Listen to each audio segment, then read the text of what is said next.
Do you guys remember the good old days back in the Mesozoic era where we'd run around and play with dinosaurs all day, and at night we'd realize our missing neighbor had just been eaten by a Micropachycephalosaurus honctuianesis? Well, apparently he's not the only person who died during prehistoric times. The worst deaths ever discovered in prehistoric humans by extinct zoo. The oldest known murder victim ever. This skull may look a bit like yours or mine, but it isn't, as it doesn't belong to a sapien, but rather a Homo heidelbergensis, a species or subspecies of archaic humans that existed during the Middle Pleistocene. And if it wasn't obvious, this particular individual has, or had, a major problem. I mean, I'm definitely not a detective or a rocket scientist, but it appears there may be a issue with the skull. It looks like there is a hole in there. I think someone may have used a prehistoric sledgehammer and lightly knocked him on the head. A major problem, and actually two. Those being the giant holes in their head. It was clear to researchers who found this unfortunate fellow in a Spanish cave that the holes are what had killed them, and would have done so pretty quickly, causing a catastrophic head and brain injury. The only question is, though, what caused them? Given that caves are sloped, and in many cases have plenty of sharp points, scientists first thought that a fall had taken out this heidelbergensis. No way. During which a sharp rock had pierced his noggin. But if that actually was the case, you would not expect there to be two identical holes. I mean, yeah, there are two holes there. At first I thought it was one hole, but there are two. So I think someone has gotten, they've gotten a dagger and they've stabbed him in the head so hard that it's cracked through the skull. But what weapon could possibly be that sharp that it goes straight through the skull? Like, it would have to be stronger than a bullet. But even then, I don't know whether bullets can easily go through the skull. Actually, maybe they can. The next assumption was that it might have been an animal. But the problem with that is that there's no animal in Spain during the time that made anything remotely similar to such injuries. Which then led to the last hypothesis, as there was one thing that it did resemble quite a bit. Something that the anthropologists are all too familiar with. And that's injuries from human tools. Specifically, the marks looked a lot like those seen from stone axes, which can cause severe blunt force trauma, and suggesting that this person had been murdered. And given that they were done in about 430,000 years ago or so, they are now considered the oldest case of murder or homicide so far. But can't they still be convicted? The evidence is still there. I'm pretty sure a good lawyer could get on this guy's case. So I'm pretty sure it's still possible for justice to be served. How much jail time would it be though? Would it be inflation adjusted? And demonstrate that violence may have been a part of our history before we even existed. And surprise, surprise, it also turns out that this heidelbergensis was not alone in death, as thousands of other Homo bones were found in the cave too, with a few of them showing signs of having been domed as well. So basically, they just used this cave as the diddle chamber. If you got sent to this cave, you were going to get diddled and you were going to get knocked in the head with one of the stone axes. And so these were all the other victims found there. I mean, yeah, this guy had it rough. This guy had it really rough. They just clubbed him over the top of the head. His head, just completely shattered. They couldn't even find the top of his head. Yet none were as old as this particular specimen. And the current belief is that this cave may have been the oldest examples of a designated burial site, where people who died from virtually anything were tossed into, be it a violent death or not. And in the case of our poor friend, this early violence could have been the result of a fight over resources or territory, resulting in him having been offed in the end. So overall, not a great way to go, but arguably much better than what happened to this guy, who is dubbed OH7. Now OH7 was not a heidelbergensis, but rather a Homo habilis, one of the oldest human species which lived in South and East Africa. A human species? Bro, you're telling me this guy counts as a human species? And in addition to being one of the oldest, they were also one of the smallest humans ever, with individuals only being around 4 feet or 1.2 meters tall, resulting in them being very, very fragile and making life challenging for them from the get-go. But in the case of OH7, life, or rather death, wasn't just challenging, it was downright unfair. And is another case of a death that is no longer possible. And not because he holds any first-time achievements, but instead because he was killed by something or some things which no longer exist, extinct animals. This individual in life would have lived in an ancient wetland area where a variety of predators thrived. And it seems that one day, while out for a drink, he was attacked by one of the worst things you could possibly run into. Wait, but this is just a crocodile. Wait, so this guy is saying it's impossible to recreate this death because this animal is extinct? Bro, aren't there crocodiles in Florida and Australia? One of the worst things you could possibly run into. A crocodile, and a giant one at that. And not just any old giant crocodile, but rather the largest true crocodile species to have ever lived. the Crocodylus thorbjornarsoni, a now extinct species which could crack 7.6 meters Whoa. or 25 feet in length while weighing over 2 tons. So in other words, a very unfair matchup for our little ancient relative. Based on the remains, it appears that the crocodile had ambushed OH7, who had managed to quickly turn away but was caught at the last second, as his left leg bore massive puncture marks. There were also parts of his leg that were completely missing, implying that it had been torn clean off in the attack, which in a hot mucky wetland was basically a death sentence, even if you didn't bleed out. Yeah, infection. And yet, Mother Nature still deemed this not to be punishment enough. As in one of the rarest cases known, it seems that he was then attacked by a second, completely different predator, a feline. Specifically, a leopard-sized one. Wait, but that's against the rules. That's teaming. Isn't this like meant to be a free-for-all lobby? Like, it's every man for themselves. It's not like squads. It's just a 100-player Fortnite battle royale. And the crocodile has teamed up with the cheetah, the what is it, the jaguar? Bro, this guy has had it rough. So he got his leg ripped off by the crocodile. Then I guess he got jumped by the cheetah as well. So the cheetah and crocodile are teaming. Bro, that is literally cheating. Cheetah, get it? Cheetah, cheating.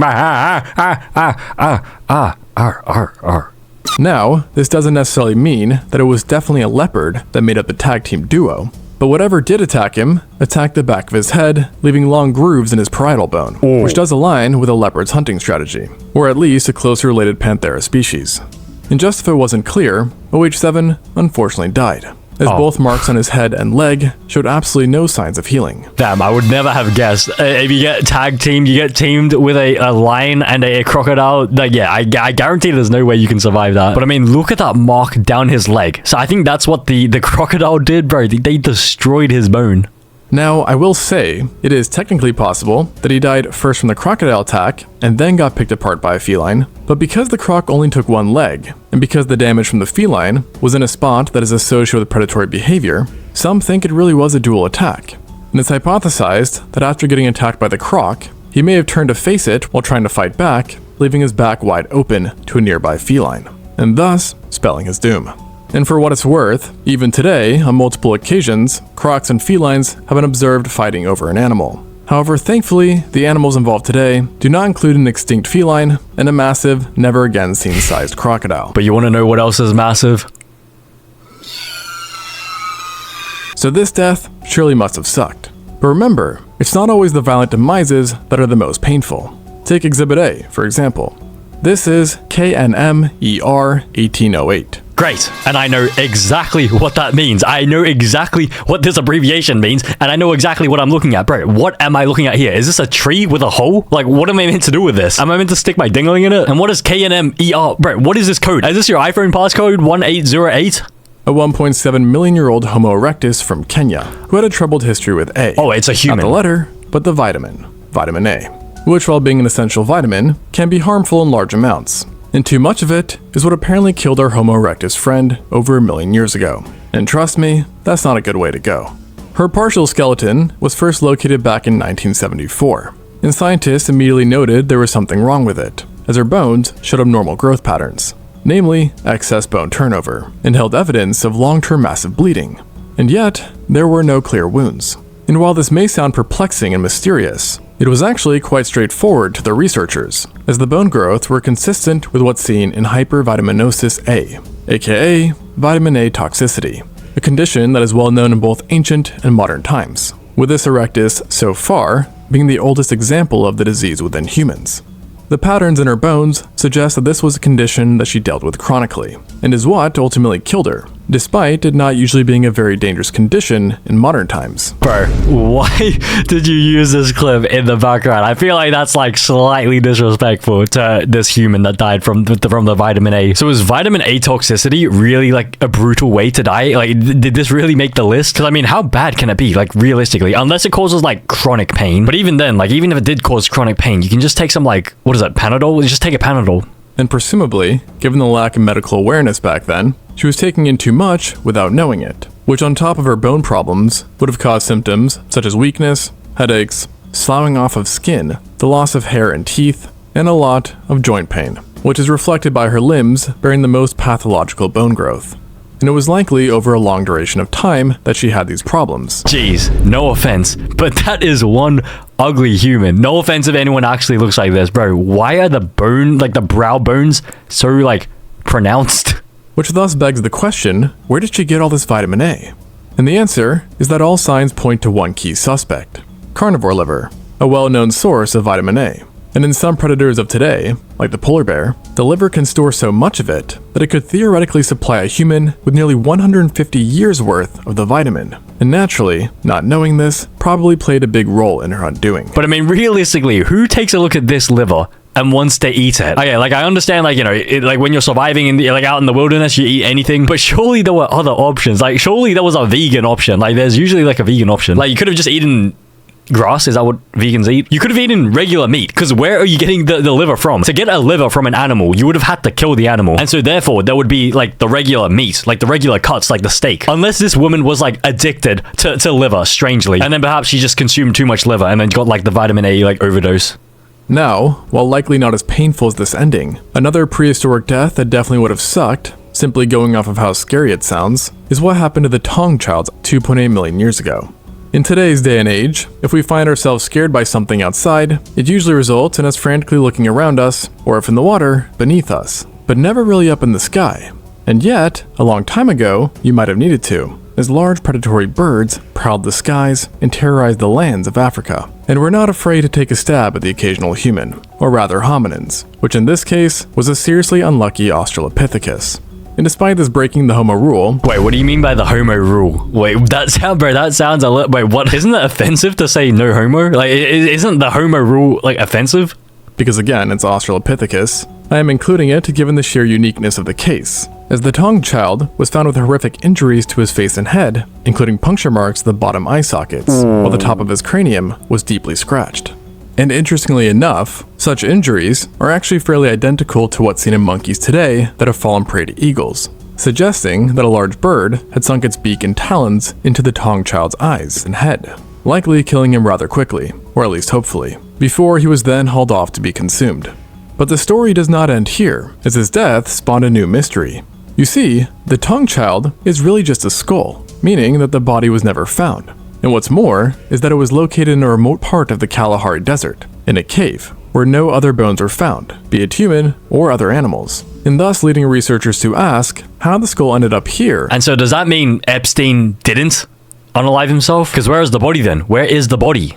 And this has led to a second hypothesis regarding the specimen, where in death, it, or rather its skeleton, had been used by its attackers to build a nest, before the head eventually became dislodged and tumbled down. Oh, okay, that is gruesome. Using a dead like Homo sapiens skeleton as a nest, is that what they actually did? Okay, so it looks legit, and it's going moldy and everything, but that means you're just gonna have like some dead human's carcass just like hanging out in your nest. I feel like it's a bit traumatizing for like the little like birds and everything. Before the head eventually became dislodged and tumbled down, which by sheer coincidence ended up rolling into a nearby cave where it would then lie for millions of years before being unearthed once more. So, with all this said, I bet you'll never look at birds the same way again. But something you're probably already weary of is water. While necessary to life, it can also cause extreme discomfort, to say the least. And drowning is often ranked as one of the worst ways to go, which is seriously misfortunate, as this might have befell on possibly the entire Homo erectus species, or at least what was left of them. The erectus were one of the most successful human species of all time, and actually the longest lived, having been the first Homo to not only leave Africa, but also colonize Europe and Asia, where in the latter they would make their final stand. And as far as we know, the youngest erectus fossils ever, dating to about 110,000 years ago, came from the island of Java, and strangely enough, all of them perished in a mass death event. To be exact, nearly 100 years ago, a research team on the island stumbled upon a graveyard of over a dozen erectus specimens, who were all adults and were mangled together in one spot. And given the lack of evidence for disease, physical wounds, or old age, it was presumed that they all had died at the same time from one thing. But the question is, what exactly could have done it? Well, based on the type of sediment in which they were found, it was concluded that a flood was possibly a part of the answer, with the belief being that all the bodies had been swept away by floodwaters down to a narrowing river, where they then ended up getting trapped in a logjam, thus forming a kind of carcass jam, I guess, which eventually fossilized. But this does not necessarily mean that they were killed in said flood, but rather they were just swept away by it at some point. However, for now, it is still believed that a mass drowning was behind the actual deaths. But I mean, surely if you live near the dam, and also if you went overseas, like they went on ships and everything to escape from Africa to go to like Asia and Europe, is that what they said? Surely if you're traveling on boats, like you would make some like mandatory like swimming safety or anything. Like you would make life jackets, you would teach everyone how to swim. Like why would you sail on a boat if you don't know how to swim? So you're telling me all these people, they crossed Asia and Europe for nothing, just to die in drowning? Did they not know how to swim? Was swimming not invented back then? Because can't you just like figure it out? Like you can just figure it out naturally. It's not like you need science or anything to figure out how to swim. Because when they train babies how to swim, they just chuck them in the water and they eventually figure it out themselves. Because babies learn how to swim before they can even like speak and like understand like the English language. And so if they can figure it out by themselves, like just naturally, like based on survival instincts, wouldn't it be possible for like adult humans to like eventually figure it out? Like even if swimming wasn't invented yet? And one more narrowed down idea is the belief that a volcanic eruption in particular was their undoing, as it potentially caused lahar flows, which are cold and hot mixtures of rock and water that run down the slope of a volcano, wreaking havoc and typically overflowing rivers. Okay, yeah, a volcanic eruption, yeah, would probably take them out. I don't know, like, yeah, there's probably no way to avoid a volcanic eruption. If the lava's heading straight towards you, yeah, I think it's pretty much GG. And we know from modern times that such events can cause widespread local devastation, traveling more than 60 miles. Bro, why is that person just stopping in the middle of the footpath to take a photo of it instead of running? Is this guy dumb? Where was this footage taken from? Traveling more than 60 miles, and in some cases, killing tens of thousands of people. And if a volcanic lahar really was the perpetrator in killing the last erectus, then it would be one of the only fossils that we know of that truly shows an extinction event in process. Though it should be mentioned that volcanic eruptions or mass flooding were not the reason why erectus died out in general, with the main belief being that in Java, the last populations started to wither after its woodland biome started to change into a rainforest. Additionally, it is of course possible, and even probable, that younger remains of erectus are out there too. It's just that for now, these fossils represent the final known members, making the whole thing just that much more tragic, yet also poetic. Unfortunately, there's nothing poetic with this next case though, which was just brutal, as it involves one of the worst animals to be taken out by, a hyena, who are known to eat their victims alive and utilize horrific bite and pull methods, which rip away chunks of meat from the victim. Very painful, to say the least. But in The Lion King, they didn't really seem that harsh. Like, they were just annoying, weren't they? Like, especially this guy, bro. If I saw this guy on the street, I would rock his jaw so hard. I'd slap this guy so hard, his head would like actually go flying. And the hyenas I'm talking about weren't just some modern ones that you'd find on a safari, but rather a now extinct giant one, the Pachycrocuta, who was among the largest hyenas to ever live, with adults sometimes breaking 150 kilograms or 330 pounds, making them rivals to lionesses when it comes to size. And to make matters worse, their weight was not distributed like that of a lion, as they had proportionally massive heads, with massive indentations indicative of powerful muscles. What, so basically they were just like Megamind, they had massive, absolutely massive heads. Which resulted in them biting down with monstrous forces, allowing them to do things like this. This is a multi-100,000-year-old erectus skull that was absolutely obliterated by a Pachycrocuta. And it wasn't alone, as this is actually just one of the more than 28 specimens found in the Zhaokutian Peking Man site in China, who met very grisly ends, presumably. You may have heard of the Peking Man before, a claimed subspecies of erectus who were found within a cave, but you probably didn't know that of the 28 plus specimens, approximately 67% had bite marks which are thought to have come from the Pachycrocuta. What, so the hyena just bit through their skull? Like the bone and everything? Their teeth went straight into these holes? But can't you just run away from them? Like, you can just easily outrun them. And even if they do corner you into like a cave or anything and you can't run, can't you just like, you know, just... Like, I mean, okay, in like a normal, like, regulated fight, you should never do this. But if it's a life or death situation with, like, you versus the hyena, can't you just, like, you know, maybe go for the dingling and just start squeezing his dingling, like, extremely hard and just start milking him? Like, that would be enough to beat him. Like, you just have to go for, the most vulnerable spots. Like, if you bite his balls off, like, what is he going to do? Like, what can he do? And bites is putting it lightly, as multiple erectus body parts have been found that can only be described as smashed or obliterated, likely from attempts by the hyenas to access the nutritious bone marrow within, or perhaps just to eat the entire parts of the bone whole. And considering the state of the skeletons, I'd say they were rather successful. Back in the day, given the sheer insanity of the damage, and because man-made tools were also found, it was first thought that the Peking Man had inhabited this cave, and these specimens were rather evidence for cannibalistic murders. However, upon further analyzing all the bones, including the non-human ones, it became clear that at least to some degree, hyenas had been behind this symphony of death, with the current idea being that this cave actually represented a Pachycrocuta den, but at various points after abandonment was also used by mankind, thus explaining the tools.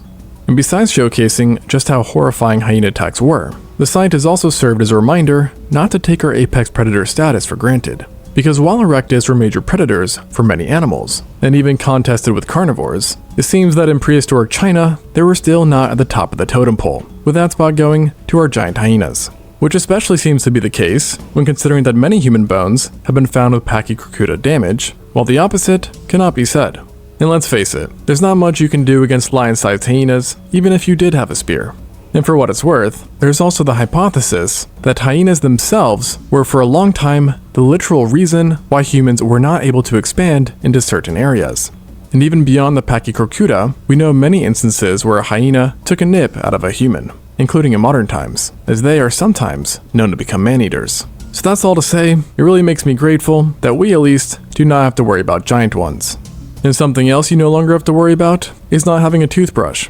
Now that probably doesn't seem like a big deal, but tell that to the Turkana boy, or KNMWT 15000. Bro, why are we naming the different types of like Homo sapiens like car models? Like they're not a car model. It's like a computer. This is like the wait, what is that company that has like the weirdest like names for computers? Isn't it Sony? Yeah, Sony has the weirdest names for like headphones and everything. Like look at this. We have the WF1000XM5. Bro, what do any of these like these letters stand for? Then we have the WFC700N. What does the C in the N stand for? Then we have the WFC510. Bro, why, like, so first of all, why is that a 700, 510, 710? Then we have the 1000. Like, it doesn't make any sense. They've just chosen the most random, like, letters and numbers. And same with this. They've just chosen the most random letters and numbers to assign to this Homo sapien. Another Homo erectus specimen, as they just really didn't seem to be able to catch a break. But unlike the Peking man, this specimen did not live in Asia, but rather in Kenya. And he lived much earlier too, with his bones dating back to between 1.6 and 1.5 million years ago. At the time, the erectus had already invented some pretty nifty tools, and might have even had control of fire, or at least partially. Yet, what they did not seem to have unlocked just yet was good dental hygiene, as the Turkana boy did not have any major catastrophic wounds, but instead, an interesting pathology in his mouth. To be precise, he showed signs of having formed a nasty abscess after his milk teeth had fallen out and his molars and premolars had come in awkwardly, resulting in the two teeth colliding and damaging the tissues, which ultimately gave way to infection and an abscess that never healed, highly implying that he died from it, and at a young age, as the fallen teeth were baby teeth, and it's thought that he succumbed around the age of 8 or 9. What? And based on what we know about present-day tooth infections, it's thought that septicemia is likely what did him in, a nasty condition that occurs when bacteria or their toxins cause blood poisoning, aka sepsis, which even today is quite challenging to treat, and back then was almost certainly a death sentence, as it was in his case as well. Based on the location of where he was found, it's presumed that at some point during his sickness, he fell face first while traversing swampy land, unable to get up due to being already weakened by his ailment. And so they just kept this skeleton replica of him just stuck in the ground. Isn't this just a little bit disrespectful? Imagine dying from like sepsis and just collapsing onto the ground, and then 3 million years later they just turn your dead body into this. They just leave you here. I feel like this is a bit of an insult. Like they're sort of just making fun of how he just like fell straight on his face and just died like that. And then ultimately died floating face down in swampy waters.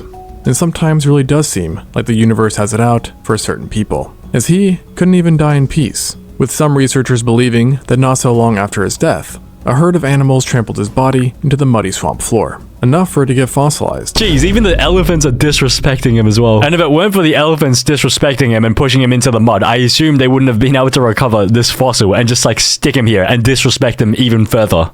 And then meanwhile, sometime later on, a part of his skeleton would end up getting sandwiched in between volcanic ash from a local eruption, solidifying his remains further and creating a tomb that would last for over 1 million years. And according to some researchers, all these woes were not even the end of the list, as once upon a time, it was thought that the Turkana boy suffered from a congenital condition such as dwarfism or scoliosis, as his ribs seemed to be out of place relative to his spine.